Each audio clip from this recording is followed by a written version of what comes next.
Hey, what's up, you guys? Bloody Jacob here to bring you a quick movie review, or, well, it was a mini-series, but, it's since been released on a DVD, and you can sort of watch it all the way through, and that's going to be Stephen King's It. With the reboot, or remake, I should say, or the full film adaptation coming out in a few months later this year, I thought it was time to talk about this. This came out back in 1990. I think it aired on like ABC or something like that. It was formatted as like a mini-series type of thing. And of course, it's based off of Stephen King's book. Now me and Stephen King, I do appreciate his books. There were quite a few of them in my library when I was still in school and everything like that. And they'd be some of the more desirable, books, or some of the better books you could get there.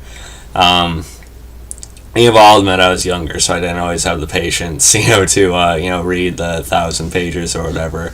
But I did read it a couple times. And, well, I didn't read it, I'll be honest, I didn't read it all the way through, just because I'd only read, at school during, like, the downtime there and stuff like that, so, but Stephen King's It, it did have, like, a certain creepiness, a certain, creep factor about it, and, I had heard so much about this, version, and Tim Curry's performance in particular, so I thought it was finally time to see it. One of the other horror, classics that I have avoided for some reason. But yeah, so I'll just briefly explain the plot, or read it anyway. It is a jittery, jolting excursion into personal fear starring Harry Anderson, Annette O'Toole, John Ritter, and Richard Thomas. Excuse me. A malevolent force in a small New England town takes the shape of a clown, but he's not clowning around. Instead, he terrifies youngsters and brings some to their untimely doom, until some wily kids fight back. The evil resurfaces 30 years later, meaner, angrier, deadlier, and friends who vividly remember youthful terrors reunite to battle it. And yeah, that's essentially the story there. Now, of course, this, like I said, I forget exactly how long the book is, but like I said, it's, kind of roughly around 1,000 pages or so, from what I remember.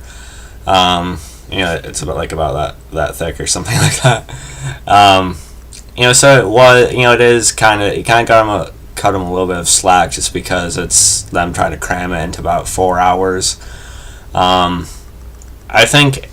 know with a movie come out and everything, they're probably going to do a sequel or something, or try to anyway. But I think it would actually serve as a good, like, TV series type of thing on, like, Showtime or HBO. I think that would actually, work better than just, like, a single movie or something. I feel like they could do a really good version of it with, in that way. I thought this one, though, was okay. Definitely didn't like it as much as I was hoping.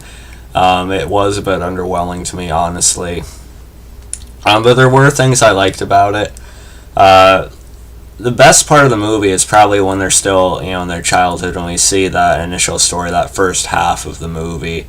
Like on my copy here, you just flip it, and it goes to, part 2, basically.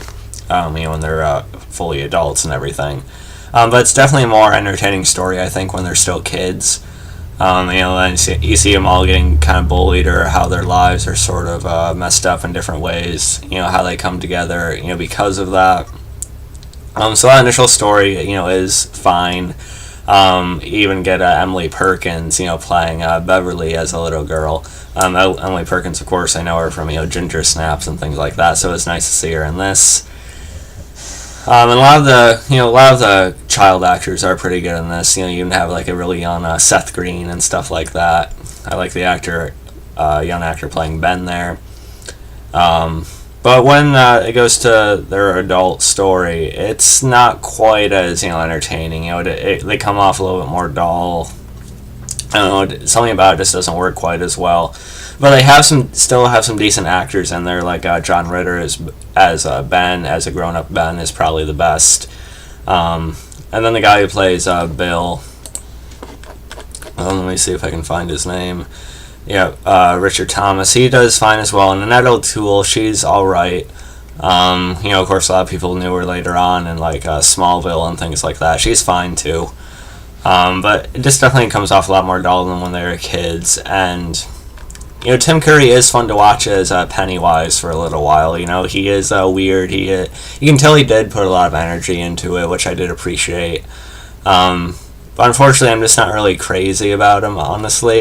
It just comes off like a tamer, like Freddy Krueger, Nightmare on Elm Street story to me. And it just feels stretched out. Again, I get that it's adapting like 1,000 pages into 4 hours, so it should feel rushed, right? If anything. But no, it just kind of feels like dragged out for some reason. Like I said, the adult part is just dull, so that probably doesn't help with it.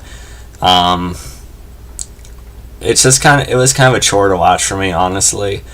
Like I watched the first half one night, then like a week later I finally decided to watch the second part. And how they end up dealing with Pennywise in the end, like he turns into this like weird spider thing, I don't know what it is. And how they supposedly kill Pennywise at the end, it just doesn't look right. I mean, I know it was on like a 1990 TV budget. But still, it just came off like really weird at times, I thought. And I was never scared. It's rare for me to be scared with a horror movie nowadays. But I still appreciate when a horror movie can make me sort of feel like tense or something like that, at least. I never really got it with this one. The initial scene of Georgie, being dragged into the sewer and everything, with the little boat and everything like that. That was probably the creepiest scene in the movie, the whole floating thing, the first scene of that. And that's probably just because of like the fucked up guys around nowadays, dressing up as clowns and doing whatever. But there's like no other real, scare in this movie really for me. I think they show Pennywise a little bit too much as well, so it kind of overexposes them and sort of takes away any like vibe you'd get from them. And like I said, the rest of it, like these visions they have that only they can see, it just comes off like a tamer version of like some Freddy Krueger work or something. But yeah, so overall it was okay. Like I said, some of the actors are fine. It is more entertaining when they're still kids, but after that it gets kind of dull, a little bit dragged out to me. I know a lot of people like this one. I am still looking forward to seeing the remake. I think it might end up being a little bit more entertaining than this one was. We'll see. I'll probably go to see it though with my girlfriend or something, but as far as this initial story, it was kind of a letdown to me. It was a little bit underwhelming. But yeah, let me know what you guys thought about it. If I had to rate it, I'd rate it around the range of like a C+.